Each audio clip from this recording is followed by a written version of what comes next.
कथा कहानी किस्सा के दोस्तों को नमस्कार। पुरुष प्रधान समाज का ये दुराग्रह हमेशा रहा है कि स्त्री का वही भाग्य विधाता है, लेकिन जब स्त्री कोई कठोर निर्णय लेती है तो पुरुष विवशता से हाथ मलता रह जाता है। गुरुदेव रविंद्रनाथ टैगोर की बंगला कहानी शास्ति इसी सत्य पर आधारित है। लीजिए सुनिए इस कहानी की हिंदी प्रस्तुति दंड। दुखीराम रुई और छिदाम रुई अपने गंडासे लेकर सुबह सुबह मजदूरी पर निकल गए। उनके जाते ही उनकी पत्नियों के बीच झगड़ा शुरू हो गया। रोजाना के इस झगड़े की पड़ोसियों को भी अब आदत हो चुकी थी, इसलिए किसी ने भी इस तरफ ध्यान नहीं दिया। जैसे ही उनके झगड़े की आवाजें आने लगती, पड़ोसी आपस में कहते, लो फिर से शुरू हो गए। रोज होने वाला यह झगड़ा दोनों महिलाओं के लिए भी सामान्य सी बात हो गई थी। सूरज के पूरब से उगने पर जिस तरह कोई ध्यान नहीं देता, उसी तरह हर सुबह देवरानी और जिठानी के बीच होने वाले झगड़े पर भी अब कोई कान नहीं देता था। इस बात में दो राय नहीं हो सकती कि पड़ोसियों से ज्यादा उनके पति रोज होने वाले इस झगड़े से दुखी थे। यह भी सच था कि दोनों भाई भी इस झगड़े को कोई बहुत बड़ी समस्या नहीं मानते थे। उनका मानना था कि जीवन बैलगाड़ी की यात्रा की तरह ही होता है। बैलगाड़ी के पुराने पहियों से निकलने वाली आवाजें और बैलगाड़ी में लगने वाले धक्के इस यात्रा के जरूरी हिस्से हैं। सच बात तो यह है कि अगर किसी दिन उनके घर में शांति छाई रहती तो वो आशंकित हो जाते थे। वो सोचने लगते, जरूर कोई दुर्घटना होने वाली है। जिस दिन की हमारी ये कहानी है, उस दिन शाम होते होते दोनों भाई थके हारे घर वापस लौटे। घर में सन्नाटा छाया हुआ था। बाहर बहुत ही गर्मी थी। कुछ ही देर पहले हल्की बौछारें पड़ी थीं और इस समय आसमान बादलों से ढका हुआ था। हवा एकदम ठहरी हुई थी। घर के चारों तरफ बरसात के मौसम के कारण पेड़ पौधे घने हो गए थे और झाड़ियां उगाई थीं। जूट के खेतों में पानी भरा हुआ था और उसमें सड़ रही वनस्पति की बदबू ने मानो घर के चारों तरफ एक दीवार सी खड़ी कर दी थी। गौशाले के पीछे की तरफ से मेंढक के टर्राने की आवाज आ रही थी और बादलों से घिरी शाम में झींगुरों ने भी बोलना शुरू कर दिया था। कुछ ही दूरी पर बरसात के कारण उफन रही पद्मा नदी मनहूस सी लग रही थी। उसके ऊपर नए बादल मंडराते दिखाई दे रहे थे। पास के धान के खेतों में पानी भर चुका था और अब रिहायशी इलाकों की तरफ बढ़ रहा था। पानी के बहाव की वजह से कई आम और कटहल के पेड़ ढह गए थे। उनकी जड़ें जल्दी ही किसी मजबूत जगह को पकड़ लेना चाहते थे। उस दिन दुखीराम और छिदाम जमींदार की हवेली में काम करने के लिए गए थे। धान की फसल पक चुकी थी। गरीब किसान या तो अपने खेत में या किसी अमीर किसान के खेत में धान कटाई का काम कर रहे थे। सब इस जल्दी में थे कि इससे पहले बरसात का पानी धान की फसल को लील जाए, उसे काट लिया जाए। केवल यही दो भाई थे जिन्हें जमींदार के लठैतों ने जबरदस्ती अपने यहाँ काम पर लगा दिया था। पूरा दिन दोनों भाई जमींदार की बैठक की टपक रही छत पर काम करते रहे। वो सारा दिन काम पर ही लगे रहे और दोपहर में खाना खाने के लिए भी घर जाने का मौका उनको नहीं मिल पाया। जमींदार के घर से उन्हें खाने के लिए थोड़ा सा भात मिल गया था। सारा दिन वो कई बार बारिश में भीगे और गाली भी खाते रहे। शाम को जब दोनों भाई कीचड़ से लथपथ घर वापस लौटे तो उन्होंने देखा कि छोटे भाई की औरत चंद्रा अपनी धोती के आंचल को जमीन पर बिछाकर लेटी हुई है। वो सारी दोपहर रोती रही थी और अब शांत पड़ी हुई थी। बड़े भाई की पत्नी राधा रौद्र मुद्रा में दरवाजे की देहरी पर बैठी हुई थी। उसका 1.5 साल का बच्चा जोर जोर से रो रहा था। आंगन में एक और बच्चा नंगा सोया हुआ था। दुखीराम को बहुत भूख लगी हुई थी। घर में घुसते ही वो अपनी पत्नी से बोला, ला मुझे भात दे, बहुत भूख लगी हुई है। बड़े भाई की पत्नी ऐसे चिल्लाई कि लगा मानो बारूद के ढेर पर किसी ने चिंगारी छोड़ दी हो। ऐसा लग रहा था कि जैसे उसकी आवाज 7वें आसमान तक पहुंच रही थी। वो जोर जोर से चिल्ला रही थी, कोई भात वात नहीं है क्या? घर में चावल है जो मैं भात बनाती? क्या तुम चावल लाए? अब क्या मैं बाहर जाऊं और पैसा भी कमा के लाऊं? अपने अंधेरे से कमरे में जहां कुछ भी खुशी देने वाला नहीं था, दुखीराम ने प्रवेश किया। भूख से उसकी आंतें कुलबुला रही थीं। दिन भर की कठिन मेहनत और अपमान के बाद पत्नी के कठोर शब्द और अंत में उसके द्वारा किया गया कटाक्ष दुखीराम से सहन नहीं हुआ। एक क्रोधित बाघ की तरह वो गुर्राया, क्या कहा तूने? इसके बाद उसने बिना आगा पीछा देखे अपना गंडासा उठाया और पत्नी के सिर पर दे मारा। राधा लेटी हुई चंद्रा के पास गिरी और तुरंत ही उसके प्राण पखेरु उड़ गए। चंद्रा की धोती खून के लाल धब्बों से भर गई। वो चिल्लाई, हे भगवान, ये क्या किया तुमने? छिदाम अपने मुंह पर हाथ रखे ये सब देख रहा था। दुखीराम अपना गंडासा छोड़कर वहीं जमीन पर बैठ गया। सोता हुआ बच्चा उठ गया और जोर जोर से रोने लगा। बाहर एकदम शांति छाई हुई थी। चरवाहे अपने जानवरों के साथ घर लौट रहे थे। नदी के दूसरे किनारे पर धान की कटाई करने गए किसान भी छोटे छोटे समूह में वापस आ रहे थे। चटर्जी परिवार का रामलोचन पोस्ट ऑफिस से पत्र भेजकर अभी लौटा था और हुक्का पी रहा था। अचानक ही उसे याद आया कि दुखीराम ने बहुत समय से उसका किराया नहीं दिया है। दुखीराम ने कहा था कि वो आज पैसा देगा। ये सोचकर कि दुखी अब तक अपने घर लौट गया होगा, रामलोचन ने अपना शॉल कंधे पर डाला, अपनी छड़ी उठाई और बाहर निकल गया। जैसे ही रामलोचन दुखीराम के घर पहुंचा, उसकी रीढ़ की हड्डी में एक सर्द लहर सी दौड़ गई। अभी तक ढिबरी नहीं जलाई गई थी और अंधेरे में कुछ छायाएं सी दरवाजे के पास बैठी हुई थीं। बच्चे की आवाज सुनाई दे रही थी और वो लगातार फंसी फंसी आवाज में मां मां चिल्ला रहा था। बच्चा जितना रो रहा था, छिदाम का हाथ उसके मुंह पर उतना ही कसता जा रहा था। इस दृश्य से घबराए हुए रामलोचन ने कहा, दुखी, क्या तू अंदर है? दुखीराम एक मूर्ति की तरह बैठा हुआ था। अपना नाम सुनते ही वो जोर जोर से रोने लगा। छिदाम फौरन आंगन में आ गया। रामलोचन कह रहा था, लगता है औरतें लड़ाई करने के बाद अब आराम कर रही हैं। आज तो वो दिन भर झगड़ा करती रही थीं। छिदाम इस समय भौचक्का सा था और उसका दिमाग काम नहीं कर रहा था। उसके दिमाग में कई ऊल जलूल बातें कौंध रही थीं। इस समय वो यही सोच रहा था कि रात होते ही लाश को कैसे ठिकाने लगाया जाए, लेकिन उसी समय रामलोचन यहां आ गया। उसे कोई जवाब सूझ नहीं रहा था और उसके मुंह से निकला, हाँ, आज ये लोग दिन भर झगड़ते रहे। दरवाजे की तरफ बढ़ते हुए रामलोचन ने पूछा, लेकिन ये दुखी क्यों रो रहा है? छिदाम को लगा कि अब कोई दूसरा रास्ता नहीं बचा और अचानक उसके मुंह से निकल गया, छोटी बहू ने बड़ी बहू के सिर पर गंडासे से वार कर दिया। अक्सर ऐसा होता है कि हम ये भूल जाते हैं कि भविष्य का खतरा वर्तमान के खतरे से कहीं बड़ा होता है। छिदाम इस समय की सच्चाई से केवल अपने को बचाने के बारे में सोच रहा था। उसने ये सोचा ही नहीं कि सच्चाई के बारे में झूठ बोलना और भी खतरनाक हो सकता है। रामलोचन के सवाल को सुनते ही उसके दिमाग में एकदम जो जवाब आया, उसने बिना आगा पीछे देखे उसे कह दिया। रामलोचन आश्चर्यचकित था। वो बोला, क्या कहा तूने? मरी तो नहीं? मर गई क्या? छिदाम ने यह कहते हुए कि वो मर चुकी है, रामलोचन के पैर कसकर पकड़ लिए। रामलोचन इस स्थिति से निकल नहीं सकता था। उसने सोचा, हे प्रभु, मैंने खुद को इस जंजाल में फंसा दिया। अगर अदालत में मुझे गवाही देनी पड़ी तो मेरे तो लेने के देने पड़ जाएंगे। छिदाम उसके पैर छोड़ ही नहीं रहा था। वो कह रहा था, भगवान के लिए अब आप ही बताओ कि मैं अपनी पत्नी को कैसे बचाऊं।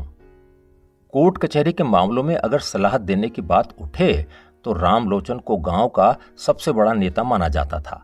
उसने कुछ देर सोचा और फिर कहा, सुन, एक रास्ता है, सीधे पुलिस स्टेशन चले जा। वहां जाकर कहना कि तेरा भाई दुखी भूखा प्यासा घर लौटा था और उसने अपनी पत्नी से भात मांगा। जब उसने देखा कि भात पका ही नहीं है तो गुस्से में उसने अपनी बीवी के सिर पर गंडासे से वार कर दिया। मुझे पक्का विश्वास है कि अगर तू ये कहानी सुनाएगा तो तेरी बीवी बच सकती है। छिदाम का गला सूख गया।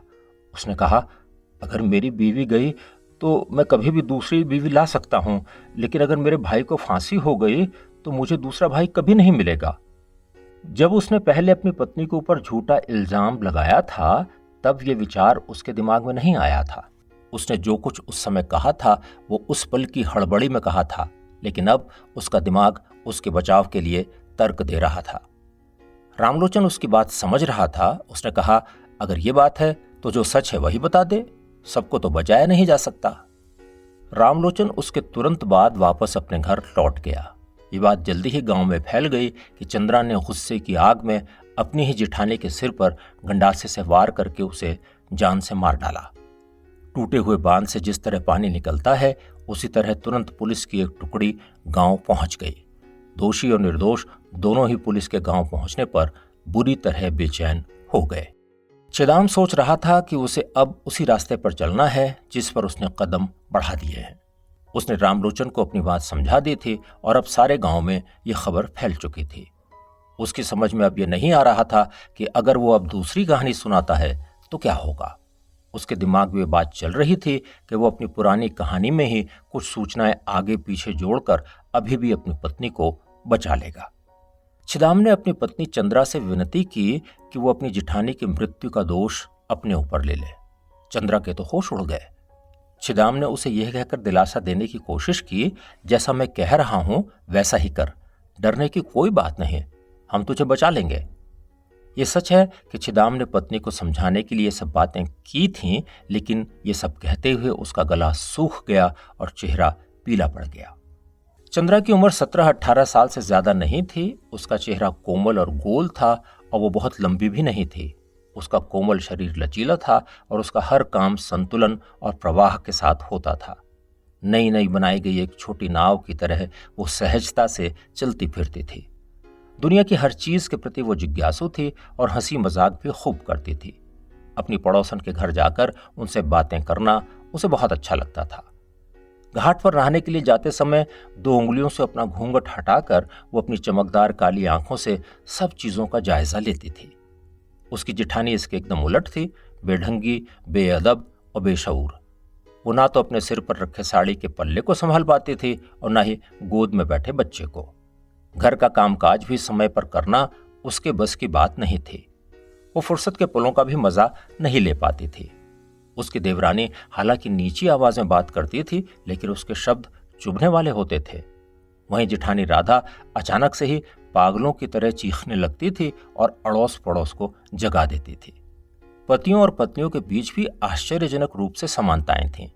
दुखीराम लंबा चौड़ा आदमी था, उसकी हड्डियां मजबूत थीं और चेहरे पर चौड़ी नाक थी। वो आंखों से दुनिया को देखता तो था, पर शायद समझता कुछ नहीं था। उसने कभी भी किसी चीज के बारे में सवाल नहीं पूछा। उसने किसी को नुकसान नहीं पहुंचाया, पर वो डरावना लगता था। वो मजबूत था पर बेबस नजर आता था। लोगों के लिए वो अजूबा था। दूसरी तरफ छिदाम को देखकर लगता जैसे उसे किसी काले पत्थर से आराम से तराशा गया है। उसके शरीर में कहीं भी कुछ अतिरिक्त नहीं दिखाई देता था। हाथ पांव सुडौल थे और उनसे उसकी ताकत झलकती थी। चाहे वो किसी ऊंचे टीले से नदी में छलांग लगा रहा हो, चाहे बड़े डंडे के सहारे नाव चला रहा हो, या फिर बांस पर चढ़कर उसे काट रहा हो, ऐसा लगता था कि उसके हर काम में सहजता और गरिमा है। उसके तेल लगे काले लंबे बाल उसके कंधे पर झूलते रहते थे। उसे देखकर ही लगता था कि वो अपनी देखभाल अच्छी तरह करता है। छिदाम गांव की दूसरी सुंदरियों की तरफ देखता भी नहीं था। वो जरूर चाहता था कि वो उनकी नजरों में बांका जवान दिखाई दे, लेकिन अपनी पत्नी से उसे विशेष प्रेम था। वो आपस में लड़ते झगड़ते भी थे, लेकिन फिर सुलह कर लेते थे। दोनों एक दूसरे से बहुत प्रेम करते थे। उनके बीच मजबूत संबंध के और भी कारण थे। छिदाम जानता था कि चंद्रा जैसी सुंदर और चंचल स्त्री पर पूरा विश्वास नहीं किया जा सकता। वहीं चंद्रा सोचती थी कि चारों तरफ नजर रखने वाले छिदाम जैसे गबरू जवान को अगर मजबूती के साथ पकड़कर नहीं रखा गया तो वो कभी भी उंगलियों से फिसल सकता है। इस दुर्घटना से कुछ दिन पहले ही उन दोनों के बीच कुछ झंझट हुआ था। चंद्रा ने गौर किया था कि उसका पति ये कहकर घर से निकलता था कि वो काम पर जा रहा है और फिर कुछ दिनों के लिए गायब हो जाता था। फिर जब वो घर वापस आता तो बिना पैसों के खाली हाथ झाड़ता हुआ आता। उसे कुछ शक हो रहा था और इसी कारण वो भी कुछ गैर जिम्मेदाराना व्यवहार करने लगी। वो अक्सर घाट के चक्कर लगाने लगी, पड़ोसी घरों में ज्यादा बैठने लगी और काशी मजूमदार के दूसरे बेटे के किस्से सुनाने लगी। छिदाम के दिन रात का चैन उड़ गया। काम कुछ खास था नहीं। एक दिन उसकी भाभी उसके कमरे में आई तो छिदाम ने उसे डांट लगा दी। उसकी भाभी ने हाथ हवा में हिलाते हुए ऐसे कहा जैसे वो किसी और व्यक्ति को संबोधित कर रही है। ये लड़की एक दिन तूफान ही ले आएगी। मुझे इसे तुरंत काबू करना चाहिए, नहीं तो ये बहुत बड़ा बखेड़ा कर देगी। अपनी झोंपड़ी से बाहर निकलकर चंद्रा वहां पर आई और बोली, बहन तुम्हें किस बात का डर सता रहा है? चंद्रा के इतना कहते ही दोनों में तुरंत ही लड़ाई शुरू हो गई। छिदाम गुस्से में था। उसने कहा, अगर मैंने सुना कि तू फिर से घाट पर गई है तो मैं तेरी सारी हड्डियां तोड़ दूंगा। चंद्रा ने इस पर जवाब दिया, वाह क्या बात है, बहुत मजा आएगा। इतना कहकर वो बाहर जाने के लिए तुरंत तैयार होने लगी। छिदाम ने झपटकर उसके बाल पकड़ लिए और उसे घसीटता हुआ अपने कमरे तक ले गया। चंद्रा को कमरे में धकेलकर उसने कमरा बाहर से बंद कर दिया। उस दिन शाम को काम खत्म करके जब वो घर लौटा तो उसने देखा कि दरवाजा खुला हुआ है और घर में कोई भी नहीं है। चंद्रा 5 गांवों को पार करते हुए अपने चाचा के घर चली गई थी। छिदाम हाथ पैर जोड़कर किसी तरह अपनी बीवी को घर तो ले आया, लेकिन आखिर में उसने हार मान ली। उसने फिर से दबाव देने की कोशिश नहीं की, लेकिन अब उसके दिन बहुत दुख में बीत रहे थे। पत्नी के लिए उसका प्यार धीरे धीरे कष्ट और दर्द में बदल गया था। कभी कभी वो सोचता था कि उसके दिमाग को अब तभी शांति मिलेगी जब चंद्रा मर जाएगी। ये सब चल ही रहा था कि तभी परिवार में ये दुर्घटना हो गई। जब चंद्रा को उसके पति ने कहा कि वो हत्या की जिम्मेदारी अपने सिर पर ले ले तो वो हक्की बक्की रह गई। ऐसा लग रहा था कि उसकी काली आंखों से काली आग बरस रही है जो उसके पति पर गिर रही है। उसका पूरा शरीर और आत्मा अपने पति के चंगुल से निकलकर वहां से भाग जाना चाहते थे। उसके शरीर का जर्रा जर्रा अपने पति के विरोध में खड़ा हो गया। छिदाम ने उसे आश्वासन देते हुए कहा, तुझे डरने की बिल्कुल भी जरूरत नहीं है। वो चंद्रा को बता रहा था कि उसे पुलिस और अदालत में क्या बयान देना है। चंद्रा लकड़ी की मूरत बनी हुई बैठी थी और अपने पति का एक भी शब्द नहीं सुन रही थी। दुखी अब पूरी तरह से छिदाम के ऊपर निर्भर था। जब छिदाम ने उससे कहा कि वो कत्ल का इल्जाम चंद्रा के ऊपर लगा दे तो दुखी ने कहा, पर उसका क्या होगा? छिदाम ने अपने भाई को समझाया कि वो चंद्रा को बचा लेगा। दुखीराम कुछ आश्वस्त हुआ। छिदाम अपनी पत्नी को यह बयान देने के लिए समझा रहा था कि वो पुलिस से कहे कि उसकी जिठानी उसे चाकू से मार डालना चाहती थी। अपने बचाव में उसने गंडासा उठा लिया और दुर्घटनावश गंडासा जिठानी के सिर पर लग गया। ये सुझाव रामलोचन का था और उसने ही छिदाम से यह भी कहा था कि पुलिस के सामने यही कहानी सुनाना और सबूत भी जमा करके रखना। जल्दी ही पुलिस ने अपनी तफ्तीश शुरू कर दी।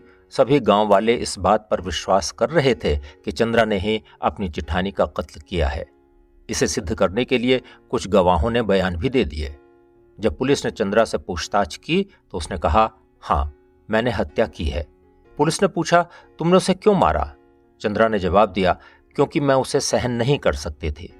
पुलिस के ये पूछने पर कि क्या उनके बीच कोई झगड़ा हुआ था, उसने कहा कि कोई झगड़ा नहीं हुआ था। पुलिस ने यह भी पूछा कि क्या उसकी जिठानी ने पहले भी उसे मारने की कोशिश की थी। इस पर भी चंद्रा ने इनकार कर दिया। सब लोग उसके जवाब से आश्चर्य में थे। छिदाम भी उसके जवाब से बहुत घबरा गया और चिल्लाया, ये झूठ कह रही है, पहले मेरी भाभी ने ही इसे मारने की कोशिश की थी। पुलिस इंस्पेक्टर ने उसे चुप रहने के लिए कहा। बार बार पूछताछ करने पर भी चंद्रा की ओर से यही कहा जा रहा था कि हत्या उसी ने की है। चंद्रा ये कहने के लिए तैयार ही नहीं थी कि पहले उसकी जिठानी ने उसे मारने की कोशिश की थी। उसकी ये जिद अनूठी थी। ऐसा लग रहा था कि वो फांसी पर चढ़ने के लिए पूरी तरह से तैयार है। उसे इससे अब कोई बचा भी नहीं सकता था। चंद्रा का ये व्यवहार बहुत ही अजीब था। मन ही मन वो अपने पति से कह रही थी, मैं तुम्हें छोड़ रही हूं और अपनी पूरी ललक के साथ बलिवेदी को स्वीकार कर रही हूं। इस दुनिया के साथ मेरा बंधन अब केवल फांसी का फंदा ही रह गया है। एक निर्दोष, भोली, सामान्य, चुलबुली और जिज्ञासु गांव की बहू एक कैदी बन गई थी। वो अपने ही घर से अब स्थायी रूप से जा रही थी। गांव का जाना पहचाना रास्ता, बाजार, घाट के किनारे, मजूमदार की हवेली, पोस्ट ऑफिस और स्कूल की इमारत और परिचित लोगों की निगाहों के सामने से वो गुजर रही थी। छोटे छोटे लड़के कुछ दूर तक उसके साथ गए। गांव की कुछ महिलाओं ने भी घूंघट की ओट में से दरवाजों और पेड़ के पीछे खड़े होकर उसे जाते हुए देखा। पुलिस के साथ जाती हुई चंद्रा को देखकर इन सभी के मन में घृणा भरी हुई थी। एक अजीब तरह का डर जैसा भी इसमें शामिल था। चंद्रा ने डिप्टी मजिस्ट्रेट के सामने अपना अपराध कबूल कर लिया। उसने ये भी नहीं कहा कि उसकी जिठानी ने पहले उस पर आक्रमण किया था। लेकिन उस दिन जब छिदाम अदालत के कटघरे में खड़ा हुआ तो वो बुरी तरह रो रहा था। अपने दोनों हाथ जोड़े हुए वो कह रहा था कि उसकी पत्नी ने कुछ भी गलत नहीं किया है। वकील ने उसे झिड़का और कहा कि वो खुद पर नियंत्रण रखे। उसके बाद जब सवाल जवाब होने लगे तो सच्चाई धीरे धीरे सामने आने लगी। लेकिन वकील उसकी बात पर विश्वास करने को राजी नहीं था। इसकी वजह यह थी कि मुख्य गवाह रामलोचन कुछ और ही कह रहा था। उसका कहना था कि वो वारदात वाली जगह पर जल्दी ही पहुंच गया था। छिदाम ने उस समय सभी बातें उसके सामने ही कबूल की थीं। उसने बताया कि छिदाम ने उसके पैर पकड़ लिए थे और कह रहा था कि वो अपनी पत्नी को कैसे बचा सकता है। रामलोचन ने आगे कहा कि उसने अच्छी या बुरी किसी भी तरह की सलाह उसे नहीं दी। रामलोचन ने बताया कि फिर छिदाम ने कहा कि अगर वो ये कह दे कि उसके भाई ने भात न मिलने पर गुस्से में आकर अपनी पत्नी को मार डाला तो क्या इससे चंद्रा की जान बच सकती है। रामलोचन ने अदालत में कहा, मैंने छिदाम को बताया कि वो अदालत के सामने एक भी झूठ नहीं बोल पाएगा। ये सबसे बड़ा अपराध है। इससे पहले चंद्रा को बचाने के लिए रामलोचन ने नई कहानियां बना ली थीं, लेकिन जब उसने देखा कि चंद्रा ने हत्या करने की बात कबूल कर ली है और इस पर दृढ़ है, तो उसने सोचा, मैं इस सारे घपले में क्यों अपराधी बनूं? मुझे जो कुछ पता है वो सच सच बयान कर दूं। इसके बाद उसने जितना उसे पता था सब बयान कर दिया। सच तो यह है कि उसने अपने बयान में अपनी तरफ से भी कुछ मसाला मिला दिया। डिप्टी मजिस्ट्रेट ने अदालत के सम्मन जारी कर दिए। इस बीच दुनिया के सारे क्रियाकलाप हमेशा की तरह चले जा रहे थे। लोग हंस रहे थे, रो रहे थे, नई फसलें उगा रहे थे और सौदा पानी लेने बाजार जा रहे थे। पिछले सालों की तरह ही इस बार भी सावन की बारिश नई धान की फसल पर गिर रही थी। पुलिस आरोपी और गवाहों के साथ तय समय पर अदालत में उपस्थित हुई। मुंसिफ अदालत में कई लोग जमा थे और अपने मुकदमे का इंतजार कर रहे थे, लेकिन इनमें किसी की रुचि नहीं थी। छिदाम अदालत में चारों तरफ नजर दौड़ा रहा था और उसे ऐसा लग रहा था जैसे वो कोई सपना देख रहा हो। कचहरी के बड़े से बरगद के पेड़ पर बैठी कोयल कूक रही थी। चिड़ियों के लिए कोई कानून कहाँ बना है। जब चंद्रा जज के सामने खड़ी हुई तो उसने कहा, हुजूर, मैं कितनी बार एक ही बात को बार बार दोहराऊं। जज ने उसे सब बातें समझाते हुए कहा, तुम्हें पता है कि अगर तुम्हारे ऊपर हत्या का आरोप सिद्ध हो गया तो तुम्हें क्या सजा मिलेगी? चंद्रा बोली, मुझे नहीं पता। जज ने कहा, तुम्हें फांसी पर लटका दिया जाएगा। चंद्रा ने जज को देखते हुए कहा, हुजूर, मैं आपसे विनती करती हूं, मुझे फांसी पर लटकवा दीजिए। आप जो चाहते हैं वो कीजिए, लेकिन मैं अब और ज्यादा नहीं सह सकती। जब छिदाम को अदालत में लाया गया तो चंद्रा ने अपना मुंह फेर लिया। जज ने पूछा, गवाह को ध्यान से देखो, इससे तुम्हारा क्या रिश्ता है? चंद्रा ने अपना चेहरा अपनी हथेलियों में छिपा लिया और बोली, ये मेरा पति है। उससे सवाल पूछा गया कि क्या तुम्हारा पति तुमसे प्यार करता है? चंद्रा ने जवाब दिया कि हाँ, उसका पति उससे बहुत प्यार करता है। ये पूछे जाने पर कि क्या तुम भी उससे प्यार करती हो? चंद्रा ने जवाब दिया कि हाँ, वो भी अपने पति को प्यार करती है। जब छिदाम से सवाल जवाब हुए तो उसने कहा, मैंने ही हत्या की है। ये पूछे जाने पर कि उसने हत्या क्यों की है, उसने जवाब दिया कि वो भात खाना चाहता था और भात पककर तैयार नहीं हुआ था। दुखीराम को गवाही के लिए जैसे ही अदालत के कटघरे में खड़ा किया गया, वो बेहोश हो गया। होश आने पर उसने जज से कहा, हुजूर, मैंने ही हत्या की है। अदालत द्वारा ये पूछे जाने पर कि उसने हत्या क्यों की तो उसका भी जवाब वही था, वो भात खाना चाहता था और उसकी पत्नी ने उसे खाने के लिए भात नहीं दिया। लंबी बहस, गवाहों के बयान और पूछताछ के बाद जज साहब इस निष्कर्ष पर पहुंचे कि दोनों भाई महिला को फांसी दिए जाने की शर्म से बचने के लिए खुद को हत्यारा बता रहे हैं। लेकिन चंद्रा शुरू से आखिर तक अपने एक ही बयान पर टिकी रही। उसके बयान में लेश मात्र भी भटकाव नहीं हुआ। दोनों वकीलों ने अपनी तरफ से पूरी कोशिश की कि किसी तरह चंद्रा को मृत्युदंड से बचा लिया जाए, पर आखिर में उनको भी हार स्वीकार करनी पड़ी। अपनी शादी वाली रात एक छोटी सी गोल चेहरे वाली सांवली लड़की अपनी गुड़ियों को अपने पिता के घर छोड़कर अपने ससुराल के लिए विदा हुई थी। तब क्या किसी ने सोचा था कि ऐसा भी हो सकता है? जब उसके पिता की मौत हुई थी, कम से कम वो इस बात से संतुष्ट थे कि उनकी बेटी सुरक्षित हाथों में है। फांसी से कुछ ही देर पहले दयालु सिविल सर्जन ने चंद्रा से पूछा, क्या तुम किसी से मिलना चाहती हो? चंद्रा ने कहा, जी, मैं अपनी मां से मिलना चाहती हूं। सिविल सर्जन बोले, तुम्हारा पति भी तुमसे मिलना चाहता है, क्या मैं उसे बुला लूं?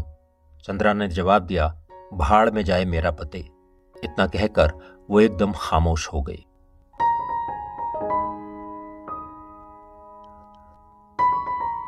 दंड। अभी आपने गुरुदेव रविंद्रनाथ टैगोर की बंगला कहानी शास्ती की ये हिंदी प्रस्तुति सुनी। कहानी अच्छी लगी हो तो इसे लाइक करें, शेयर करें और हमारे इस चैनल को सब्सक्राइब भी करें। जल्दी मिलते हैं एक और नई कहानी के साथ। नमस्कार।